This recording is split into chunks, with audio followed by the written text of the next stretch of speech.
A very cool use case for computer vision systems is sports analytics. In this video, we're going to take a look at how we can do football player detection and also tracking, and then we can track them running around in the field. You can provide and do a tons of different types of analytics sitting on top of that and combining it into a full computer vision pipeline.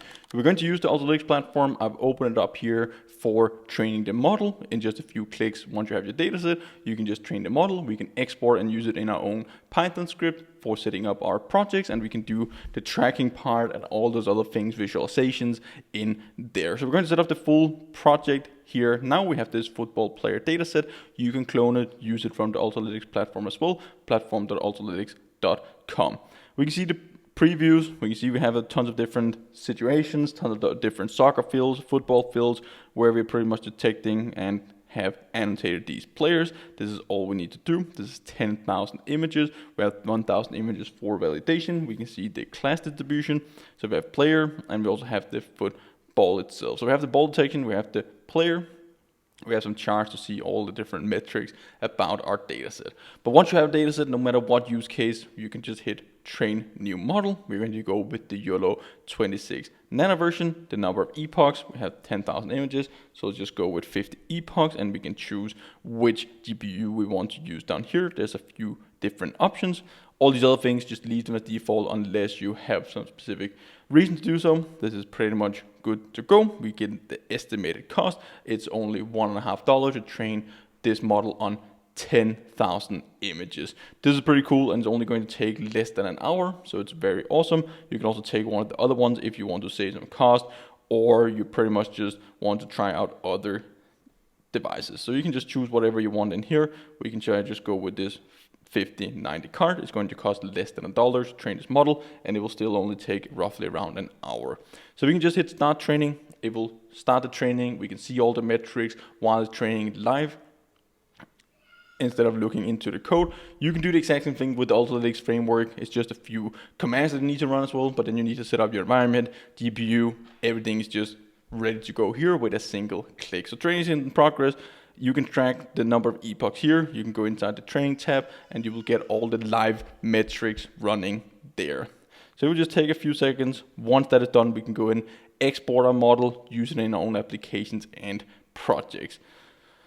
So once it's done training, you can go up here and just hit download. So you will download the weight to your computer. So now we can see that the model training has started.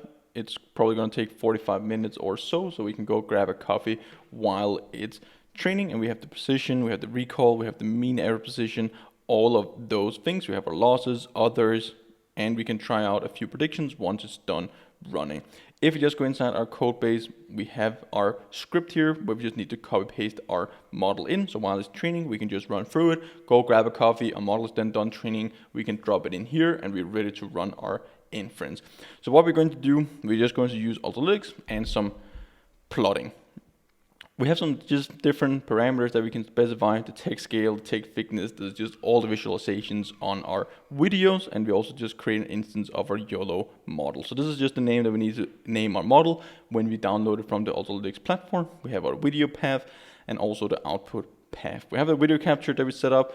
So this can be like a live webcam, video stream, everything can be specified here. We're going to set up a video writer so we can get the output results as well, and then we just have our main while loop where we read in the frames from our capture, and then we can pass it into our model. So both going to do object detection and also object tracking. The only thing that we need to make different, instead of calling predict, we call .track. Then we will get a track ID for each detection that we're getting, so we can track all the players over time. So this is a pretty cool feature too. So here we're just checking if we're getting any detections. We extract the bounding boxes, the track IDs, the classes. We can loop through them and concatenate all of them together. We can draw the bounding boxes around them. We can have our labels with our track ID. These should be following the players when they're running around. We draw our rectangle on the background, and we have our text field here. So this is very cool. We can just write out the image and then also show it with OpenCV. That's all we need to do to set up this football computer vision tracking system. And then you can just extract the different players that we're tracking and then apply your own analytics on top of it, you can map it into this soccer field space. So you can see the possession, how they're moving around. You can do some mapping into 3D space. You probably need some homography transformations of the points into like a bird's eye view, but then you can pretty much just have like a football soccer field where you have to track players running around. And let's see if we're getting the ball detection as well. This is all we need to do. Now we just need to finish training the model and we can run the program and see the output results. So our model is not done training. If we go inside the overview tab, it only took 18 minutes and cost less than 30 cents training on 10,000 images for this football project. So we can go in and see all the training metrics. We have position, recall looking pretty good. It's starting to converge fine here. Our model, the losses are still going down slightly. You can see everything in here. You can see the confusion matrix. We want to have them in the diagonal. F1 validation curves, everything can be seen in here. You can run predictions, so you can see a preview of the models, what it's able to detect. And if you want to deploy it with Ultralytics, you can also do it here. But for this specific use case, it's much better to download the model, set up your own real-time inference pipeline on the edge. So we can see we get a football detection here. We also get a false one over here, but we can specify the parameters so we can try fine-tune them. Now we can see we have low confidence detection for this one. So now that one is filtered out. We get all the player detections. We get the football here. So we pretty much have our model ready to go.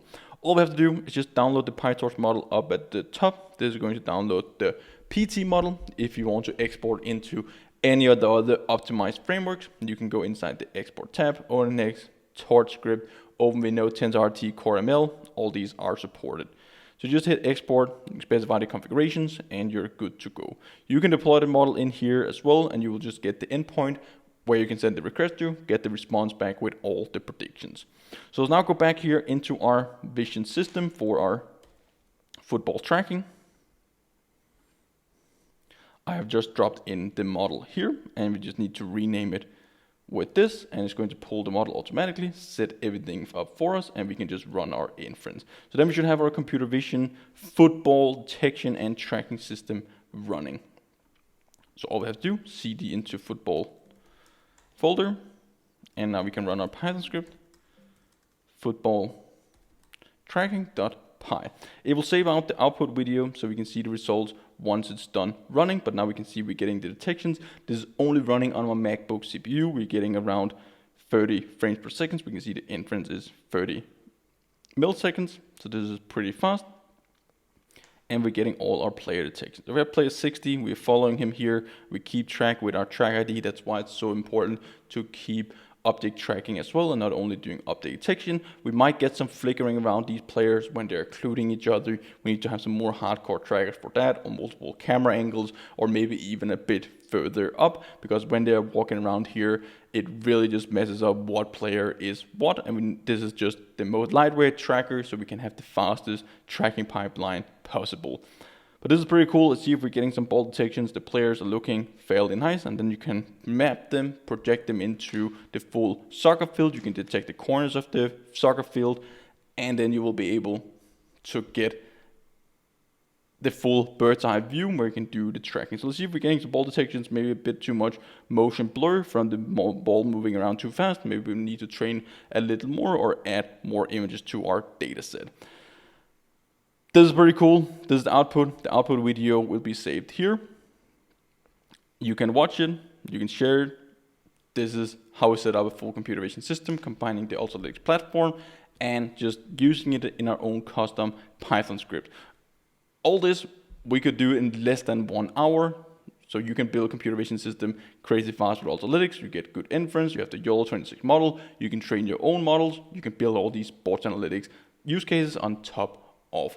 This is pretty cool. Definitely test it out yourself. Let us know down in the comment if you have any ideas of what different types of analytics can you apply. Like you can have ball position. Maybe if you can track the ball well enough, you can do shot classification, all these different things. Let us know down in the comment section. And then I hope to see you guys in one of the upcoming videos. Until then, happy learning.